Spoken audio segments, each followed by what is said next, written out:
मित्रों,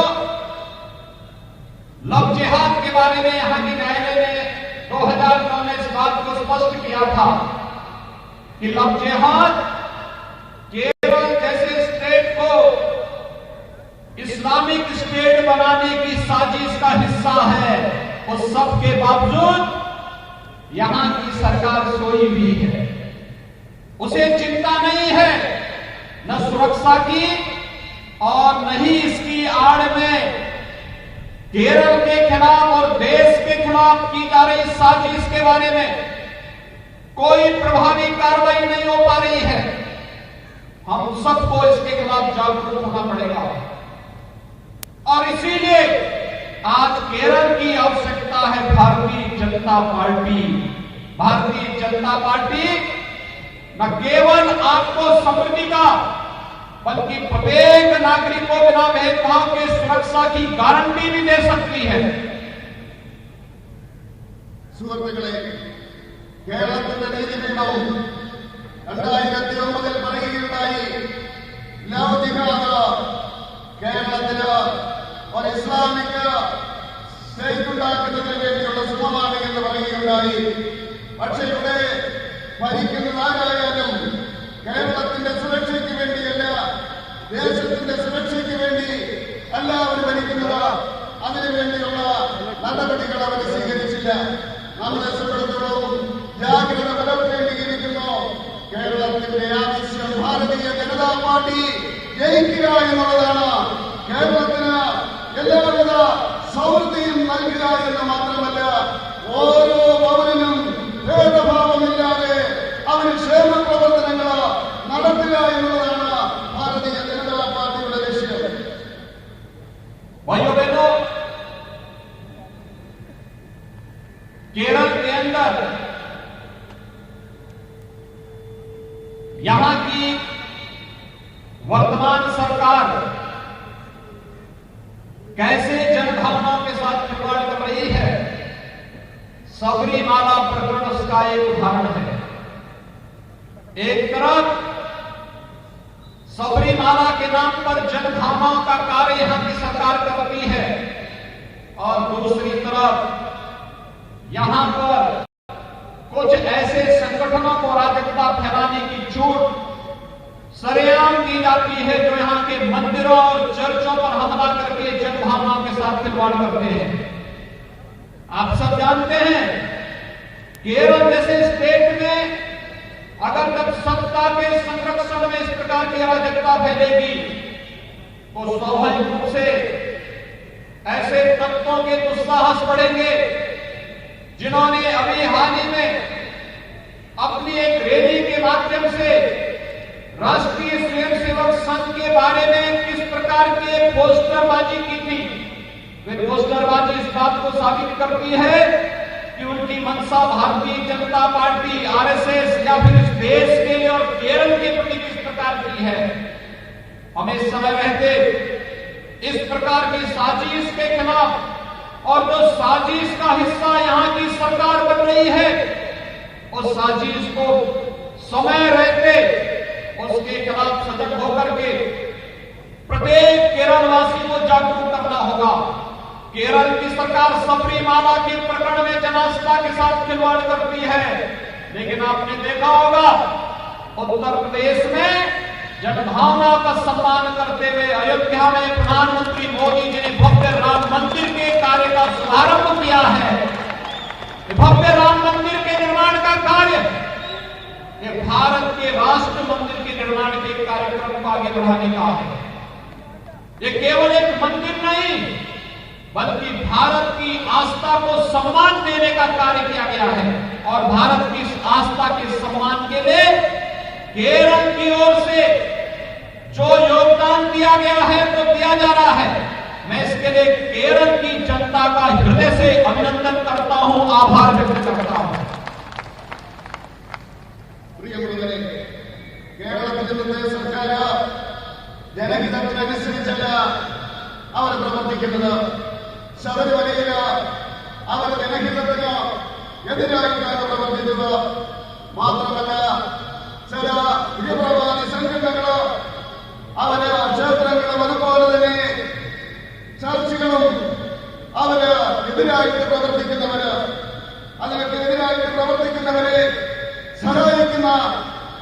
പാർട്ടിയാണ് ഇവിടെ ഭരിക്കുന്നത്.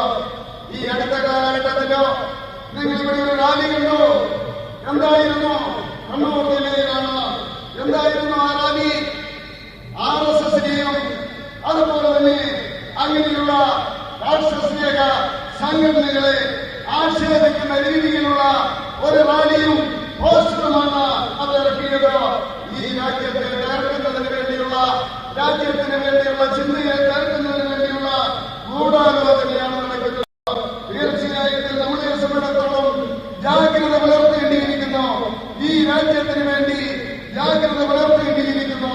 ശബരിമലയിൽ അവര് ഇവിടുത്തെ സർക്കാർ ജനഹിതത്തിനെതിരായിട്ട് വിശ്വാസികളുടെ വിശ്വാസത്തിന് എതിരായിട്ടാണ് പ്രവർത്തിച്ചതെങ്കിൽ നിങ്ങൾ നോക്കൂ. ഉത്തർപ്രദേശില് മോഡി രാമമന്ദിരത്തിന്റെ ശിലാസ്ഥാപനം സ്ഥാപിച്ചിരിക്കുകയാണ്. ആ രാമമന്ദിരം എന്ന് പറയുന്നത് അത് തീർച്ചയായിട്ടും രാഷ്ട്രമന്ദിരമാണ്. ഈ രാജ്യത്തിന്റെ മന്ദിരമായിട്ട് മാറിയിരിക്കുകയാണ്. അതിനുവേണ്ടി ഈ കേരളത്തിലെ ജനത നൽകുന്ന സംഭാവനയ്ക്ക്, സഹായത്തിന് ഞാൻ ഹൃദയത്തിന്റെ ഭാഷയില് കേരളത്തിലെ ജനങ്ങളോട് ഞാൻ നന്ദി പറയുകയാണ്. भाइयों बहनों, CPM की केरल की सरकार ने केवल यहां की जनता की भावनाओं के साथ खिलवाड़ करने का ही काम नहीं किया, बल्कि अपने राजनीतिक स्वार्थ के लिए CPM की सरकार यहां पर तमाम ऐसे संगठनों को अराजकता फैलाने की खुली छूट दे रही है, जो न केवल सुरक्षा के लिए बल्कि एकता और अखंडता के लिए गंभीर चुनौती प्रस्तुत कर रहे हैं। दूसरी तरफ यहां पर न केवल उन्होंने मनुष्यों को आपस में बांटा है, बल्कि इस सरकार ने तो बैंकों को भी बांटने का काम किया था। हवाल नाम का एक नया बैंक खोलने की कुछ चेष्टा केरल के अंदर करने का प्रयास इस सरकार की विभाजनकारी मानसिकता को प्रदर्शित करता है। हमें विभाजन नहीं, हमें तो अपनी संस्थाओं को मजबूती के साथ आगे बढ़ाने और उसके माध्यम से प्रत्येक नागरिक के जीवन में खुशहाली लाने का कार्य करना है। आज प्रधानमंत्री मोदी जी के नेतृत्व में पूरे देश के अंदर जो अभियान चला है, सबका साथ, सबका विकास और सबका विश्वास, इस अभियान के साथ जुड़ करके प्रत्येक केरलवासी भी शासन की योजना से लाभान्वित हो सके, यह कार्य भारतीय जनता पार्टी अपने सहयोगी दलों के साथ मिलकर के करेगी और इसे यहाँ के जन जन तक पहुंचाने की आवश्यकता है कि भारतीय जनता पार्टी ही जैसे मोदी जी के नेतृत्व में पूरे देश के अंदर गरीब कल्याण की योजनाओं को, नौजवानों के लिए योजनाओं को, महिलाओं के लिए की जाने वाले तमाम प्रकार के कार्यक्रमों को लेकर के आगे बढ़ रही है। वही कार्य केरल के अंदर भी होना चाहिए और केरल के अंदर भारतीय जनता पार्टी ही इस कार्य को आगे बढ़ाएगी। इसके लिए आज आप सबका आह्वान करने के लिए मैं आपके बीच यहां पर उपस्थित हुआ हूं। സഹോദരി സഹോദരന്മാരെ, CPMന്റെ ഭരണം കേരളത്തിലെ ജനവികാരവുമായിട്ട് അവരെല്ലാം ഏറ്റുമുട്ടുകയാണ്. ഈ അവസരത്തിൽ അവർ ജനങ്ങളെ വിഭജിക്കുന്നതിന് വേണ്ടിയുള്ള രാഷ്ട്രീയമാണ് കളിക്കുന്നത്. ഇവിടുത്തെ തീവ്രവാദി സംഘടനകൾക്ക് അവരെ സഹായം കൊടുത്തുകൊണ്ട് ഇവിടെ അരാജകത്വം ഉണ്ടാക്കുകയാണ്. ഏകതയ്ക്കും അഹിംസയ്ക്കും എതിരായിട്ട് അവർ പ്രവർത്തിച്ചുകൊണ്ടിരിക്കുകയാണ്. ഇവിടുത്തെ ജനങ്ങളെ വിഭജിക്കുവാൻ വേണ്ടി അവർ ശ്രമിച്ചുകൊണ്ടിരിക്കുന്നു. ജനങ്ങളെ വിഭജിക്കുക മാത്രമല്ല, ബാങ്കുകളെ അവർ വിഭജിക്കുന്നു. ഹലാൽ ബാങ്ക് എന്ന് പറഞ്ഞുകൊണ്ട് ഒരു ബാങ്ക് ഇവിടെ സ്ഥാപിക്കുവാൻ വേണ്ടി അവർ ശ്രമിക്കുകയാണ്. മനുഷ്യനെയും തമ്മിലടിപ്പിക്കുന്നതിന് വേണ്ടി ഇതിനെതിരെ മാനവീയതയുടെ ശബ്ദമായിട്ട് നാം ശക്തമായിട്ട് മുന്നോട്ട് നീങ്ങേണ്ടിയിരിക്കുന്നു. നമ്മുടെ പദ്ധതി എന്ന് പറയുന്നത് ജാതിയും മതവും നോക്കാതെ ഓരോ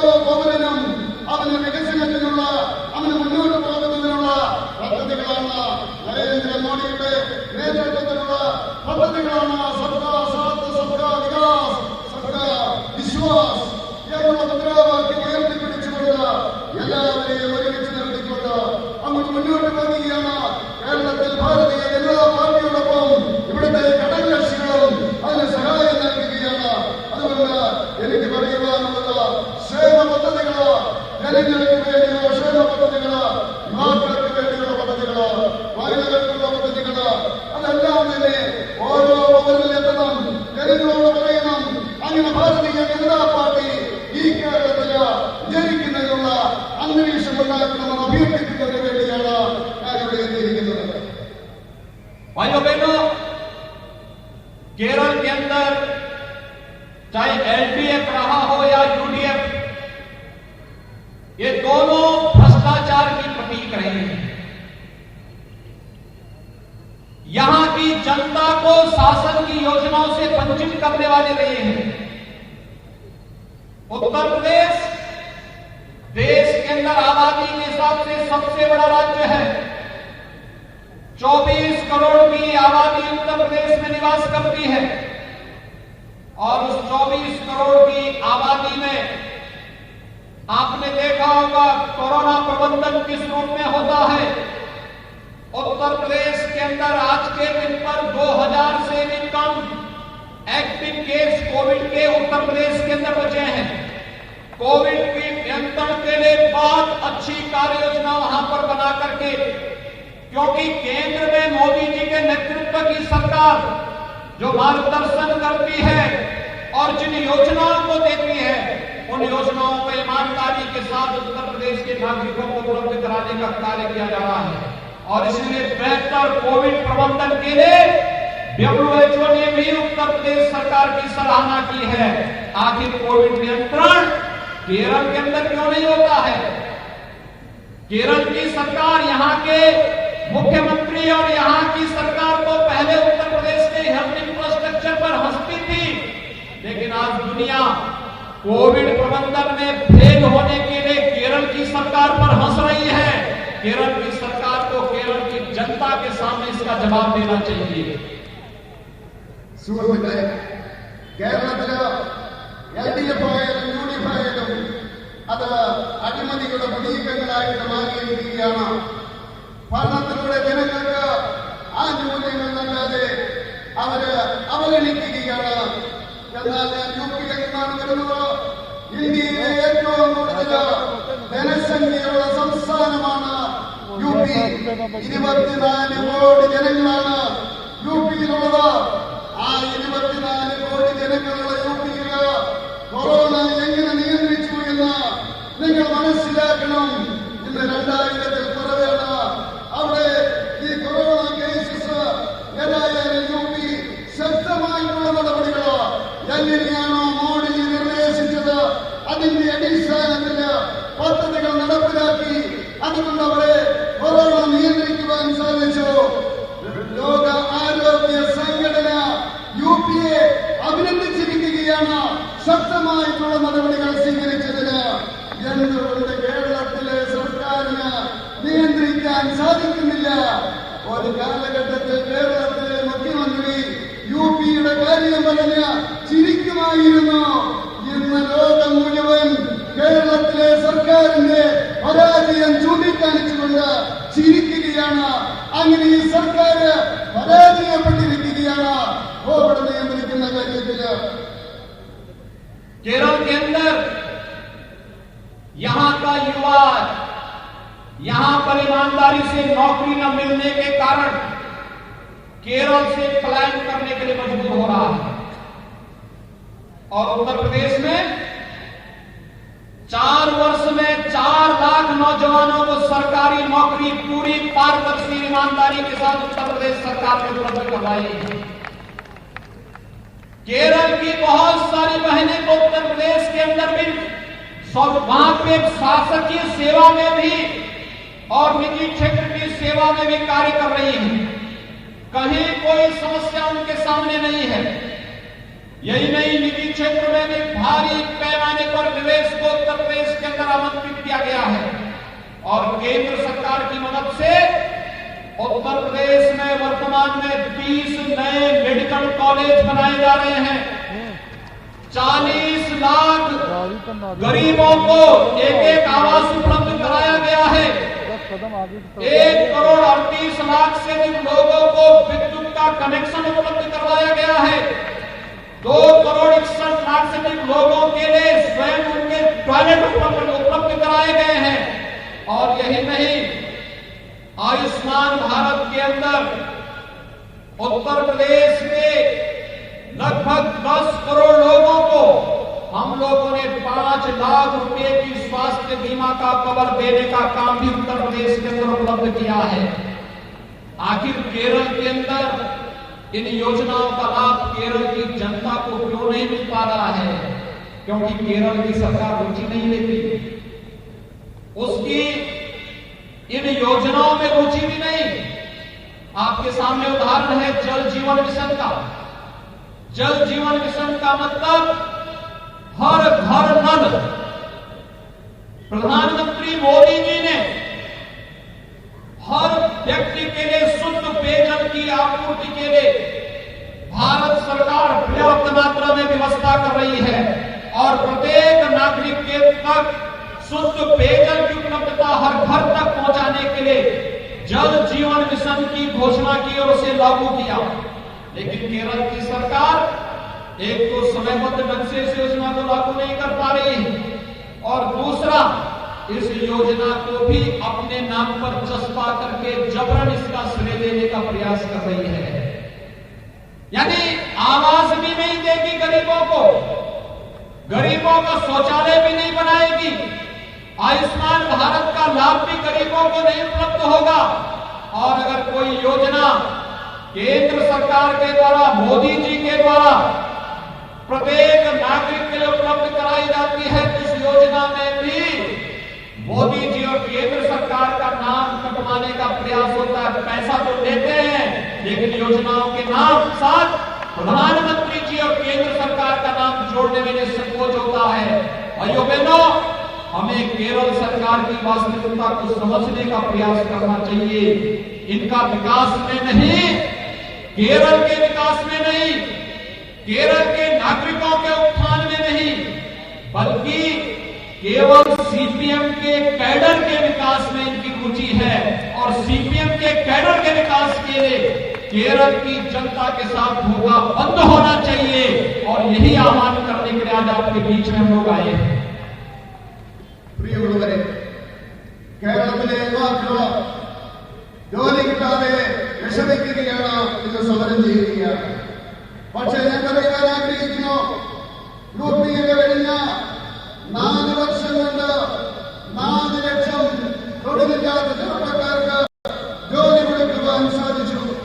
കേരളത്തിലെ അനേകം സഹോദരി സഹോദരന്മാര് യുപിയിൽ ജോലി ചെയ്യുന്നുണ്ട്.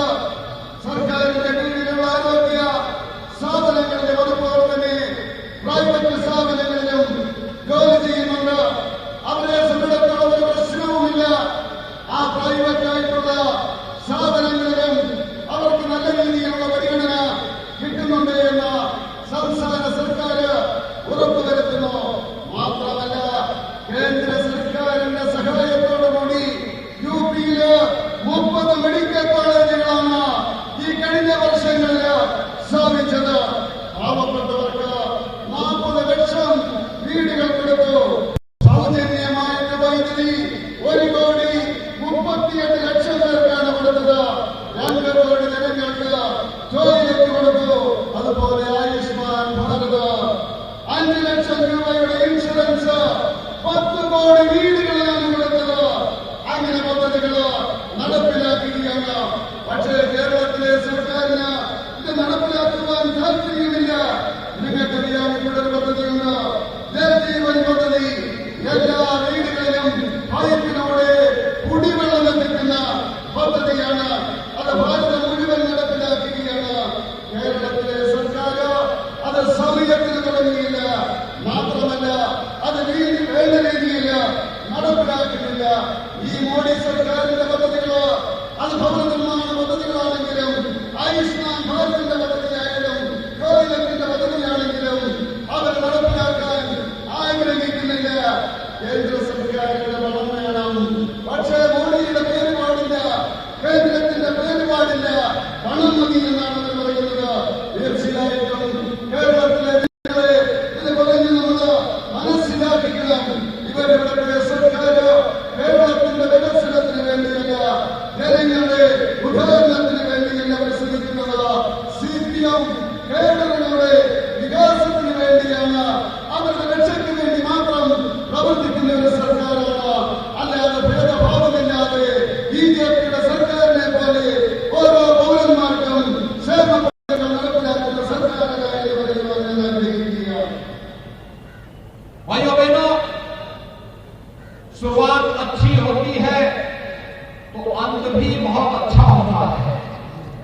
और आज बीजेपी केरल की इस विजय यात्रा का जो शानदार शुरुआत हो रही है, मेरी आप सबके प्रति शुभकामनाएं हैं कि यह यात्रा केरल के अंदर भारतीय जनता पार्टी की विजय यात्रा के साथ ही स्टेट में भारतीय जनता पार्टी बेहतरीन प्रदर्शन करते हुए सरकार बनाने की ओर अग्रसर होगी।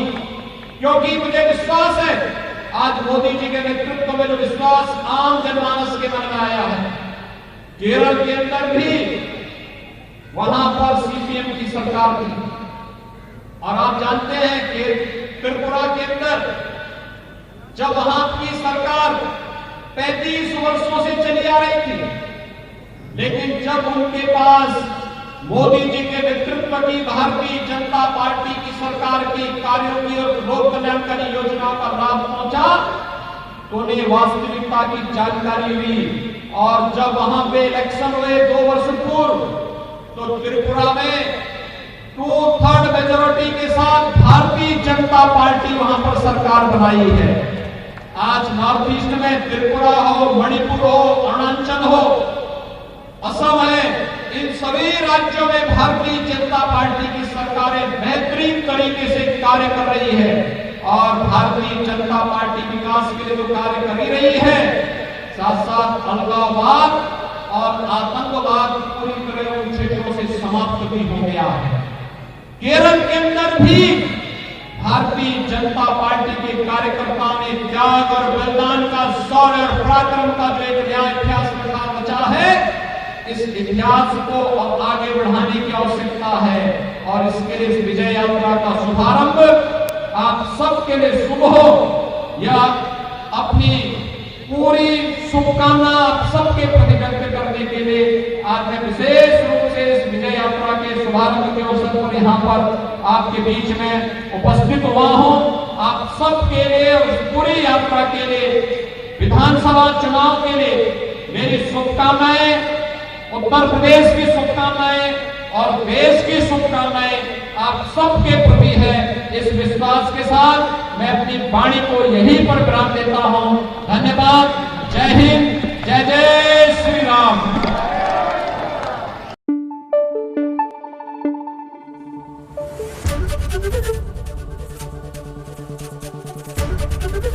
ABP न्यूज आपको रखे आगे।